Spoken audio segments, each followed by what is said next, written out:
Хэрэв миний бие Нийслэлийн прокурорын газарт энэ оны 4-р сарын 22-ны өдөр шинээр томилогдсон прокуроруудын тангараг өргөх ёслолын ажиллагааг зохион байгууллаа. Улсын ерхий прокурорын 2020 оны 4-р сарын 14-ний өдрийн тушаалаар Сүхбаатар дүүргийн прокурорын газарт хяналтын прокуророор томилогдсон Цэрэн дондгийн шагдар, цогц сайхны буян гişиг,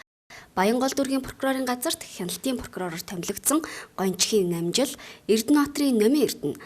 Хаан ул дүүргийн прокурорын газарт хяналтын прокуророор томилогдсон Сонинбаярын Ууганбаяр, Багнар дүүргийн прокурорын газарт хяналтын прокуророор томилогдсон Нямсүрэнгийн Ганчмэг нар прокурорын тангарага өргөсөн юм а. Прокурор албан тушаалд томилогдохдоо Монгол улсын үндсэн хууль болон бусад хуулийг чанд сахиж, хүний эрх хэрэгжүүлэх хүндэтгэн албаны үргээ үнэн шударгаар биелүүлж, прокурорын мэргэжил ёс зүйн хэм хэмжээ, нэр хүндийг өндөрт өргөж явхаа тангаргалдаг бөгөөд Монгол улсын ерөнхийлөгчийн баталсан журмын дагуу прокурорын тангарагыг ёс зөртөөгөөр өргөдөг юм а.